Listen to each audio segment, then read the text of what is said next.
Hello, magandang hapon sa inyong lahat. So nagva-viral si Diwata no sa pinost niya. Matagal ko na sinasabi to na temporary lang talaga ang kasikatan nito ni Diwata. So may mga lilinawin lang ako. May nagva-viral na mga post eh.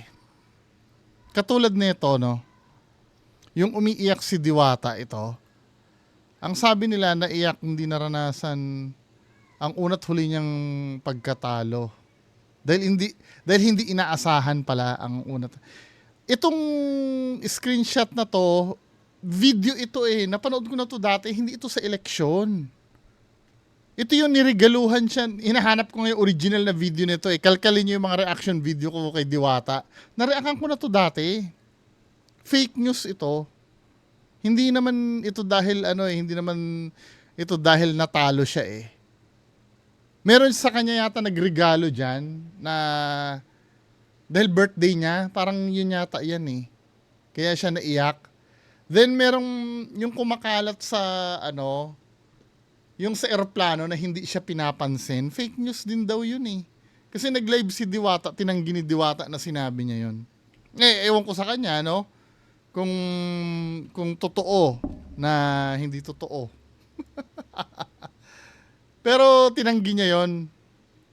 Kaya hindi ko kinokontent niya. Ang dami nagpapasa sa akin nun eh. Yung sinabi ni Diwata na yung dati pinapansin ako tapos ngayon hindi na. Hindi hindi siya. Ito matagal na ito. Hindi yan hindi yan dahil sa eleksyon eh. Ayan may regalo siyang dala-dala diyan eh. 'Di ba? Kinapsyonan lang ng unfair naman ito para kay Diwata. Kahit ako hater din ako ni Diwata pero unfair naman na lagyan nyo ng caption na hindi naman totoo. 'Di ba? Pero naman talaga, hindi naman lahat panalo. May talo. Ibig sabihin, hindi para sa amin yung pagkatalo. Mayroon para sa amin. Ganun lang yun. Relax lang, chill lang. Ang dami ko nakikitang post dyan na, na mga... Pero ganun pa man, maraming salamat pa rin sa mga sumuporta. Ganun talaga ang laban. Hindi lahat pinapalad na panalo. Mayroon talagang natatalo, may nananalo. So to the point na hindi kami nanalo, so tanggap namin yun. Di ba? Pero ganun pa man, maraming salamat sa mga taong sumuporta. Uy, kunyari lang na tanggap namin pero may post ka dito eh sa official account mo eh. Ito parang hindi yata to totoo. Hindi to totoo. Fake ito eh. Tandaan nyo mga kababayan ko no, hanggat hindi sinasabi ng mismong tao or hindi galing sa mismong official page niya or sa media, yung lehitimong media, huwag nyo munang paniwalaan. Naglaganap ito mga ganito eh. Yung mga sinasabi. Pati yung nasa eroplano siya. Yung nasa eroplano siya na yung bakit wala nakakakilala sa akin, yung ganon. Ito, legit ito. Official account niya talaga nag-post nito. Yung dumaan at napahinto na lang ako sa billboard ko kanina at napaiyak, saan ba ako nagkulang. Ito, official account niya to eh, yan Diwata Upi. Pero contradicting ito doon sa sinasabi mo na ganun talaga, may natatalo. Diba? Dumaan at napahinto na lang ako sa billboard ko kanina at napaiyak, saan ba ako nagkulang. Hindi ka naman nagkulang. Ginawa mo naman lahat ang dapat gawin eh. Ang problema nga lang, yung ugali mo lang talaga. Yung dumadating yung point na kaplastikan na kasi yung ginagawa mo. 'Di ba? Makikita ng tao na bigla kang magsusungit. Yung biglang may magpapapicture sa'yo, sinusungitan mo. During campaign, 'di ba, may gano'n na scenario. Na content ko na yun eh. Habang nangangampanya ka. Tapos, ang pinakamali mo pang ginagawa, patol ka pa ng patol sa mga basher. Na supposed to be, dapat hayaan mo sila. Kaya lang, mahirap nga naman yun, Pag may basher ka naman talaga, mahirap naman i-ignore. Pero, kung may inaalagaan kang reputasyon, limitahan mo lang yung pagsagot mo eh. Pwede ka naman siguro sumagot, pero yung hindi katulad nito, may kumakalat kasing ganito men eh. Ito parang nakita ko rin ito sa mismong post din yata. Ito, tingnan natin yung mismong reply mo dito ha. May mga reply ka dito na hindi maganda eh.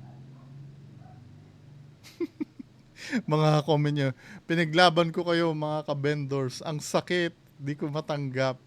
Gusto kong uminom. Sobrang nakakasakit sa puso. Di ako makatulog. Ayaw lay maluoy kalay. Please lang tigilan nyo ako. Nagising na lang ako. Andun pa rin yung sakit. Ayoko na. Ay, patahimikin nyo na ako. Grabe na kayo sa akin. Diba? Nagkulang ka sa billboard na dapat ay billboard. Billboard ba sinabi niya? Sabi na, nagtanong ka pa bago election at kasagsagan ng highlights ng inyong parisan na ilabas mo ng totoo mong kulay, kaya ano pa aasahan sa'yo ng mga tao? Papapik nga lang may 1.5. Fake news naman daw ito. Hindi, may nasabi siyang ganyan na singilin ko kayo. May nakita akong video nga naman ito. Pero tinatanggi niya ito eh. Pero feeling ko, nung sinabi ni Diwata, parang nagbibiro siya. Sarcasm. 'Di ba? Yung may, kaya, singilin ko kaya yung mga magpapapicture sa akin. Although na hindi naman seryoso yun, kaya lang, ito yung sinasabi ko na dapat mag-iingat ka sa sinasabi mo eh. Lalo na pagka ang narinig sa'yo ng tao walang konteksto. Yung ginawang second hand na yung sinabi mo. Kasi pagka tinype mo na yung sinabi mo, hindi naman may intindihan ng tao kung yung sinabi mo na yun pabiro or hindi eh. 'Di ba? At tayo naman mga netizen naman, mas maganda sana sa yung official tayo tumingin. Katulad nito, official account niya to eh. Pero ito, nakita ko ito eh. Nung yung mga replyan mo na ganyan, no? Kawawa naman party list mo, hindi to official. Hindi ito official. Fake din pala ito. Kasi ang name niya, Diwata Pares Over Fans Page eh. Ang official na account ni Diwata, ito eh. Ayan o, Diwata Pares Overload official account. Ito yan eh. Fake ito. Ito yung kinontent ni Makagago, di ba? Fake ito. Nakita ko rin ito eh, na parang sumasagot siya eh. Kasi ang daming account na kasi na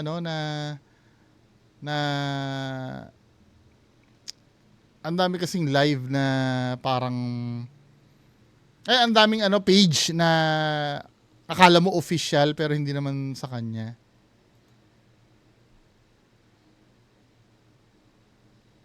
Ito naman, pagka kinlik mo yung link, biglang ad pala. Diba?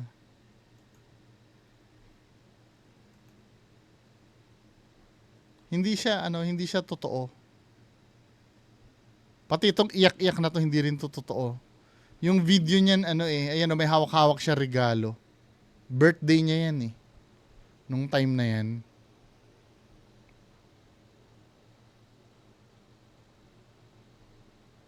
Ito, totoo na naman ba to? I-differentiate natin yung totoo sa hindi ha. Magfo-focus na lang ako sa pagtitinda ulit ng pares at chicken ngayon. Abangan nyo ako sa dati. Yung original kong pwesto, mas masarap na at wag ka libre picture basta kakain ha. Doon nyo bisitahin at welcome na welcome lahat ng bashers at supporters. Pati may galit sa akin. Sama nyo na kayong lahat, lalo na yung mga talagang sumuporta sa akin kahit di tayo manalo. I love you all. Medyo positive naman yung sinabi.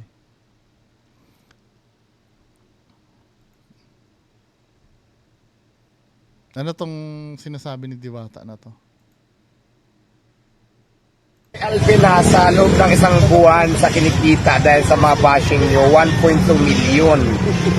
Tanong ko sa inyo, kayo ba kumikita ng ganyang kalaki sa loob ng isang buwan? Siyempre hindi. Diba? Ako naman, mas mataas siyempre doon sa kinikita sa social media kumpara doon kay Alvin. Hulaan nyo na lang kung magkano. Comment down below yung tumama na hula, magbibigay naman ako ngayon ng rewards. Kung si Alvin sumahod ng 1.2 dahil sa pagbabas, ikaw naman magkano? Kung kay Alvin, sa loob ng isang buwan sa kinikita dahil sa mga bashing nyo, 1.2 million. Tanong ko sa inyo, kayo ba? Kung si Alvin sumahod ng 1.2 Kay Alvin yun eh, hindi naman sa'yo eh. At yung time na yun, kasikatan ni Alvin yun. Di ba yung Alvin TV ba yun? Yun yung vlogger niya, di ba, na araw-araw siya yung content. Pero ngayon hindi na eh. Kung makikita mo itong page mo, Diwata, hindi na ganun din karami yung ano eh. May 231k followers ka 231k. Pero yung mga engagement mo bagsak eh. Hindi, wag mo na ipagmalaki yon na kumikita. Hindi na. Siguro luma na naman yung video na yon. Luma na yung video.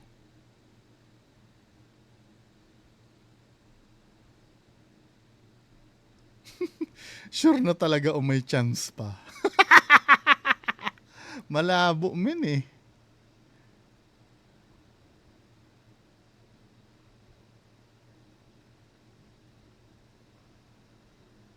Oh my God, excited na ako. Ang naging problem nito ni Diwata, walang nag-guide sa kanya, no? 'Di ba? Anyway, move on na tayo diyan kay Diwata. Walang nag-guide kasi kay Diwata eh. Yung tatanungin mo saan ka nagkulang, wala ka namang ginawang kulang eh. Sobra-sobra pa nga eh. Kaya nga lang talaga, yung ugali mo, hindi talaga, hindi siya hindi ka pangmahal ng tao. Now, dito may tayo. Ano to?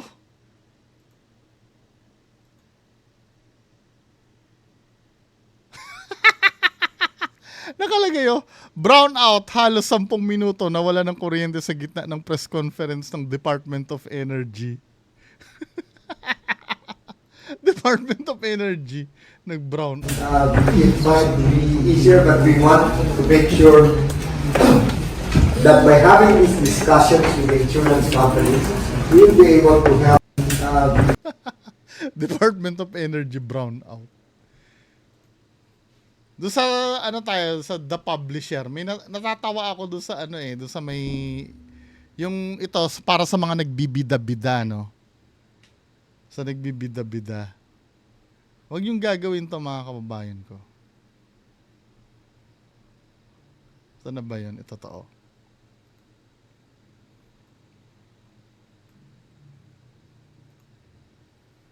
So makikita nyo dito. Hugot nila yung sawa.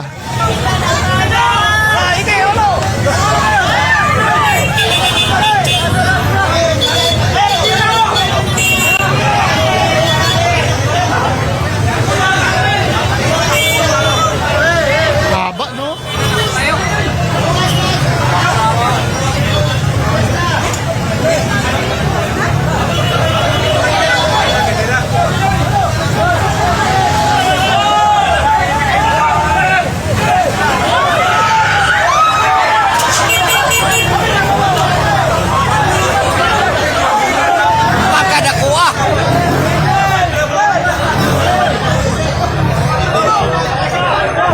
Haba.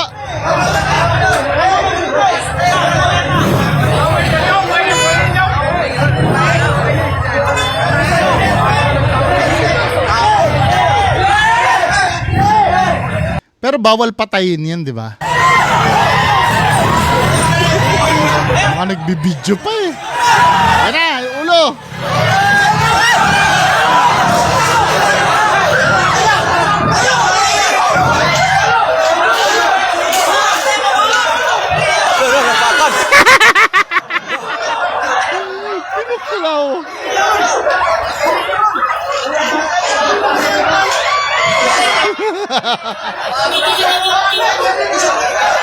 Pero hindi naman poisonous yan, di ba? Yung ganyang ahas. Napanood nyo ba yung sa KMJS, yung nanuklaw na ano, na namatay kahit patay na yung ahas na tuklaw pa rin siya?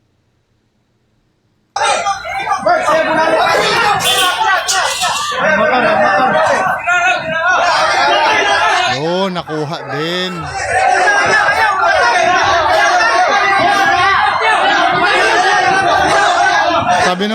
Sabi nung ahas, sasakal na.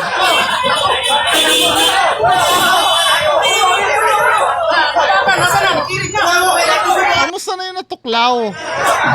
Yun ang sinasabi ko, pag hindi mo alam yung isang bagay kasi, ano ka na lang, stay ka na lang. Yan, tao. Ano pa rin yung, masakit pa rin yung, di ba? Kahit pa sabihin mong walang, kung may pangil yon, masakit pa rin yung pagkakatuklaw nun. Natatato, si Jawo Motovlog, naghumingi na ng patawad. Sabi ni Sir Jawo, nga pala, may mga nag-correct sa akin. Ang gamit pala daw camera ay yung sinusuot. Saan na ba yun? Yung Ray-Ban na may camera. Hindi pala yung hula ko na Insta360 na yung kinakabit. Yung talagang salamin yun eh. Now, ang tingin ko, bago natin basahin to, no? Pero ang tingin ko, kung salamin yun, ibig sabihin, ginamit niya yung salamin para hindi siya mahalata. Dahil ang purpose niya hindi mahalata, alam niya na bawal talaga mag-video. Ano ba yung sinabi niya dito sa apology letter niya? Magandang hapon po. Unang-una sa lahat, gusto po humingi ng paumanhin kung may nalabag ako regarding dun sa deleted video ko last May 12, election day. Na-delete ko siya after 5 minutes ng pag-upload ko nung nakita ko marami nagsasabing i-take down yung video kasi bawal daw. On my side naman po, bakit nagawa ko yung video na yon is dahil nakikita ko naman sa mga news or social media, madalas pinapakita yung mga bumuboto. Kahit sa ibang media na may sikat na personalidad, may kuha rin sila ng pictures and video as long as na hindi pinapakita yung mismong boto or ng botante. Kaya iniisip ko na ituloy ang video, which is nagkamali ako. Ito rin may nakikita naman ako doon. Kaya lang sometimes, yung nakikita ko kasi nagbi-video doon, sir, yung may aberya na nangyayari. Let's say, halimbawa, hindi kinakain yung balota, di ba? Or iba yung resibong nilalabas. Yung, di ba, may nireakan tayo last time. Hindi yung wala lang, yung nag-video ka lang sa loob. May purpose din naman kasi. Di ba? Meron nga dati nag-viral yung mga mismong facilitator, yung mga teacher doon, may celebrity kasing bumoto. Nagpa-picture sila. Na ano din yung dati, last election yun Yung panahon ni BBM. Ay! Duterte yata. Panahon yata ni Duterte na election. Or alin man Duterte or BBM. Alin man doon sa dalawa. Parang ano kasi bawal talaga. Hindi parang, bawal talaga. Yung mga nakikita mo, it's either yung news naman kasi, siguro may permiso sila sa sa Comelec. At karamihan naman ng footage na nakikita ko sa labas From labas yung video. Hindi dun sa loob. At kung sa loob man yon, siguro naman kung sa loob kukuha ang ABS-CBN or GMA, hindi naman nila gagamitin sa vote buying yung kanilang pag-video, di ba? So ito yung reason niya, Madalas pinapakita yung mga bumuboto kahit sa ibang media na may sikat na personalidad. May kuha rin sila sa pictures and videos as long as na hindi naman pinapakita yung mismong boto or ng botante. Kaya naisip ko na ituloy yung video, which is nagkamali ako. Pero ayun nga po, kung may mali ako, I take full responsibility. Wala po akong sinisisi. At haharap po ako kung ano man ang kalalabasan ng ginawa ko. Ako po ay kababaang loob na humihingi po ng paumanhin at wala akong intention na masama at baliwalain labagin ang kasagraduhan ng boto. Salamat at pasensya na po, sabi ni Sir Jawo Motovlog. Hindi, katulad nga na sinabi ko, no, kahit kay Sir Gavin, sa'yo, dadating kasi ang time, yung mga inggit sa'yo, yung mga galit sa'yo, ika-capitalize kasi yan, men, eh. Di ba? Kaya ito na yung sinasabi ko paulit-ulit na kailangan maging maingat kailangan maging maingat sa lahat ng gagawin sa social media. Anyway, humingi na siya ng tawad. Ngayon, nasa kamay na ng COMELEC kung ano yung sabi doon sa caption, no, yan, ganyan dapat aminin ng pagkakamali. Sino next? ito yung pagkakamali ni Ma'am Yana, no? Yung ginawa ni Yana Motovlog. Ito yung pagkakamali niya, hindi niya ginawa to, Si Sir Gavin ginawa na yan.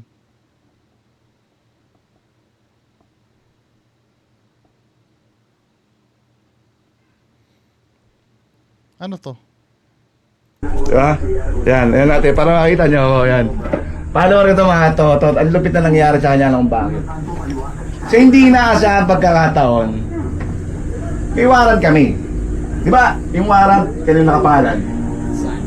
Sa'yo, di ba? Sa kanya nakapangalan. Kahapon lumabas yata nung isang araw. Kailan lumabas yun, Doy? Kahapon lumabas, di ba? Alam namin, dumadalaw ito palagi. So hindi na namin pinuntahan sa bahay. Hindi mo alam na may warrant ka, no? Hindi niya alam na may warrant siya. Ngayon, pag bisita niya sa utol niya, kasi nakakuling yung utol niya dito sa amin, nagtaka siya. Point na siya. Ano sabi mo? Uwi ka muna. Pwede ka naman umuwi. Kaso, may iwan yung sa tsinelas mo, okay lang ba? Original yan. Ayaw mo. Ano ba yung kaso mo? Ang kaso niya po is malicious mischief. Maliit lang yun. Nakakaalam ko anong malicious mischief. Ibig sabihin is meron ka pong Medyo mataas lang yata ng konti yan sa unjust vexation, di ba? Pero alam ko buwan pa rin ang kulong niyan, Yan ba yung nakasira ng ng bagay? bagay o gamit na sinira. Tama. Intentional ha? Intentional mo sinira kaya malicious mischief. Wala, sasakyan. Ano ba sinira mo? Pinto. Sinira mo lang pinto. Alam ko maliit lang parusa niyan. Buwan lang yata yan. Ang ang unjust vexation, pwedeng multa lang yata ang unjust vexation, Saan ka daw dyan? Sa bintana? Ano ka ho? Huwag nalakaw. Pinto ni Doraemon yung kinuha niya. Pinto ni Doraemon ba sinira mo? Akala mo magic magic pinto? Tatagos ka sa Utang guling mo paan muna? Pakikisaw sa kuko. Asawa mo ba yung kanina? Sana. Utang guling mo pampaswerte yan pampaswerte. Ang ganda ng isip niya, pa. So ano mga sabi mo ngayon na huwag na dumalaw sa susunod? Anong mga advice? Hindi naman po, basta wala nang warrant. Huwag na ho kayo dumalaw para hindi ho kayo mahuli. Ngayon, Hindi. ko. Kung hindi rin naman siya mahuhuli yan, dadalahin niya yan, di ba? Siyempre, pag mag-a-apply ka ng trabaho or sa anong transaction, pag hiningan ka ng police clearance, makikita pa rin yan, Kailangan pa rin talagang harapin yan, Hindi, ang malicious mischief mababa lang talaga. Actually, alam ko mababa. napapanood mo na 511 na sinasabi ko Ano lang talaga yan, araw lang po talaga yan, araw lang yan, At may kadikit na taon. Hindi ko alam kung ilan. Hindi, pag binunong mo yan, siguro mababa dyan 3 buwan. Oo, alam ko buwan. Oo, 3 buwan. Mababa yan. Depende dun sa siguro depende dun sa gravity kung ano yung ipapataw ng judge. Pero alam ko pwede mong pwede mong aregluhin yan.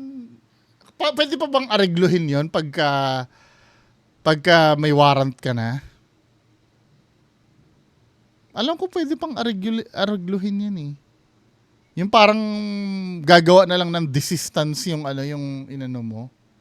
Ba't mo naman kasi hindi mo hinarap, men? Kung may nasira kang pinto, edi sana inano mo na kaysa makukulong ka patuloy. Kahit pa sabihin mong 1 buwan yun, no? mahirap pa rin yun. Kulong pa rin yun eh. Just imagine, 30 days ka na makikipagsiksikan sa mga preso. Diba? Hindi pa rin siya maganda. Hindi, pwede, kung may pera ka naman, papiyansa pala, pwede piyansa. Magpiyansa ka. Hindi naman siya non-bailable eh. Anyway, mga kababayan ko, yan lang po muna pag-uusapan natin ngayong araw. Magandang hapon sa inyo lahat. Bye-bye.